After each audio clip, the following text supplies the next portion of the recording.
Hello, ladies and gentlemen. God bless each and every one of you on this beautiful Saturday morning here in the Mid-Atlantic. It's not too bad this morning. It's 46 degrees, so it could be a lot colder, but I would prefer about 85 right now. Laying on the beach, that would suit me. Yeah, that would suit me really good. I really believe that I think that I would enjoy that time on the beach. I know I would. Anyways, every time it turns cold, my last trip, I know I've said this before and I apologize. My last trip before COVID, the end of 2019, I went to Ibiza, Spain, and I did a video from there, as a matter of fact. If you go back, you can see it. And beautiful, you know, beautiful. I've spoken about the sunset. They claim that it's the most beautiful sunset on earth is in Ibiza, but Greece, Santorini Island also claims the same thing, and I've been there as well. And I'll tell you, both of them are very, very breathtaking. You know, you can have a beautiful sunset anywhere. A lot of it has to do with what's around, you know, mountains, ocean, whatever. It's got a lot to do with it. And Ibiza had the ocean, the sun setting behind the Mediterranean. And Santorini had the cliffs and the water and the ocean as well.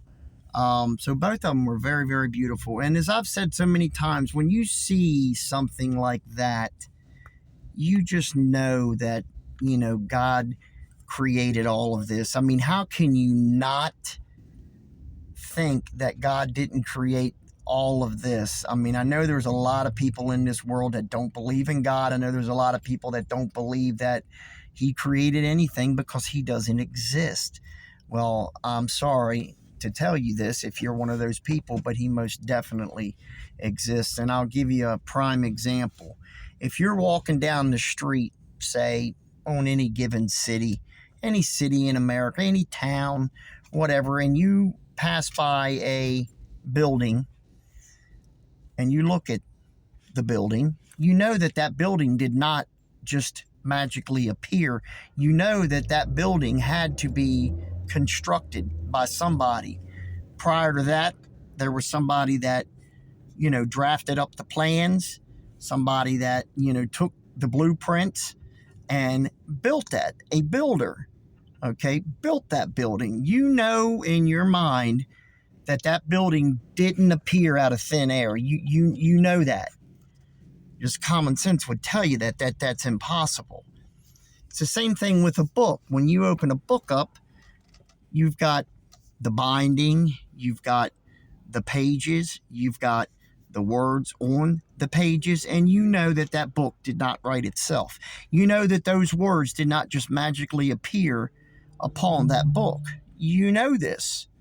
I mean, you've got a brain. You know that that doesn't happen that way. It's the same with everything you look outside.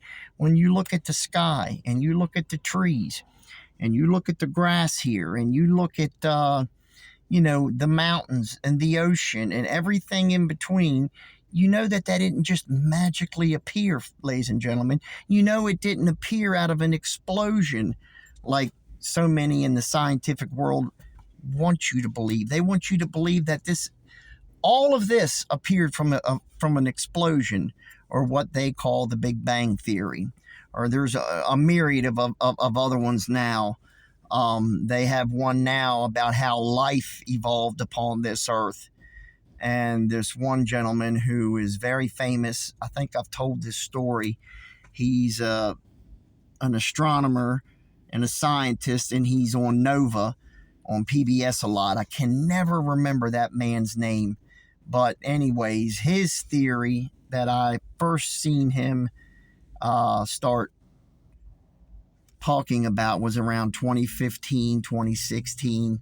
He was talking about how life evolved or came about upon this planet, of course, after the Big Bang, after an explosion created the Earth. He was saying that many, many, many, many billions of years ago, right when the Earth had formed, there was an asteroid that was going through space, And on this asteroid, of course, space is very cold. We know this. There's no atmosphere. It's extremely cold. So there was ice formed all over this asteroid. And as it came into near the Earth's orbit grabbed a hold of this asteroid, and eventually it spun into Earth's atmosphere. And therefore, when something comes into Earth's atmosphere, you get a very hot temperature, a couple thousand degrees. And so as this asteroid was disintegrating, as it was making re-entry into Earth, the ice melted. And then within those ice crystals that were on this asteroid, there were little microorganisms.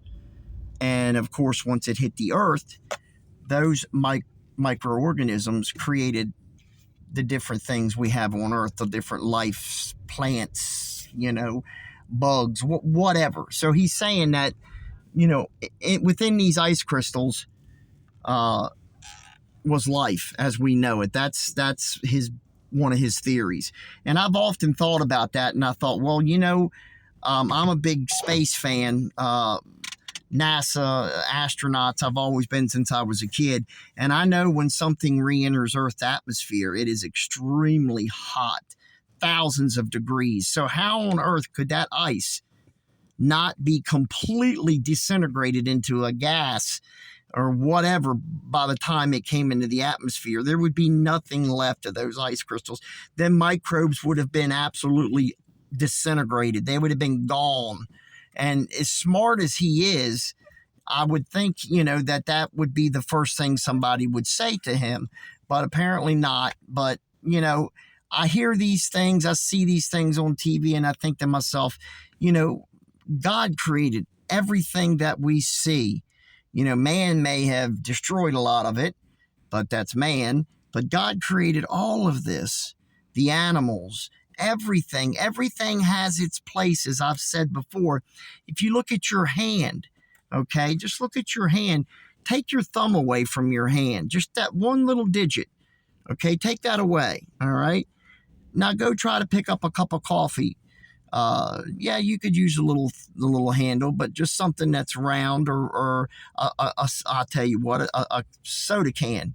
Go try to pick up a can of soda or a bottle of pop. It's extremely difficult without that little digit on the side of your hand.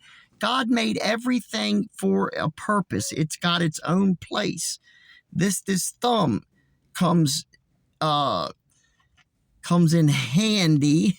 I had to say that, but it really does. It all fits. Our ears, the way they go around the outside of our head and are able to bounce the sound further into the inner ear, so we can then hear what's going on. They're like little radar antennas, I guess you would call them, sound antennas. Everything has its purpose. Your eye and all of the way it works.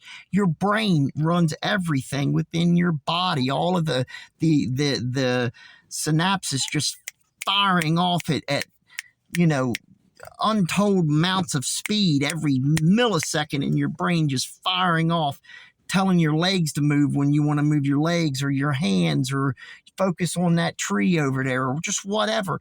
God did every single bit of that. When he created Adam, he created Eve, and from there forth, we became man and woman from that point forward. We didn't come, this earth did not form from some explosion. We didn't come from some ice crystals that formed on the side of an asteroid that done re-entered into Earth's atmosphere that produced life as we know it. And also the oceans came that way too. I forgot, a lot of the bodies of water also came that way, he was saying, with the ice. But I still go back to my same thing. When something enters Earth's atmosphere, it is so hot. That's why when they go to space, they have to have a heat shield when they re-enter Earth's atmosphere, because the friction, coming down into our atmosphere is enormous. The fireball is enormous. Nothing's going to survive that that's not protected in some way, of some shielding of some way. And as far as I know, asteroids don't have heat shields.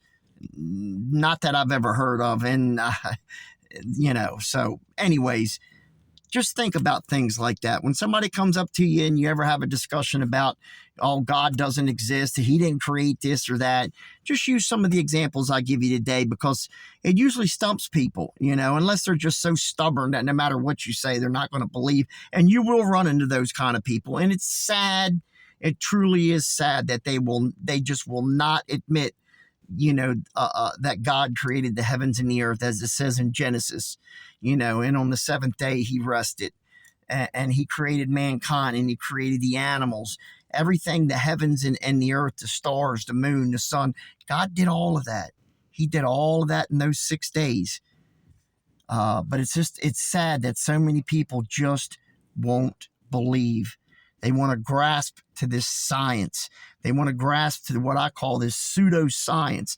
That's not, it's not there. It's just not there.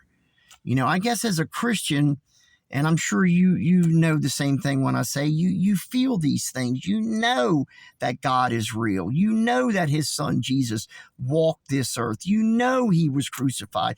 You know he rose on the third day and ascended to heaven. You just know these things are real. If you have a walk with Christ, a true walk with God, you just know.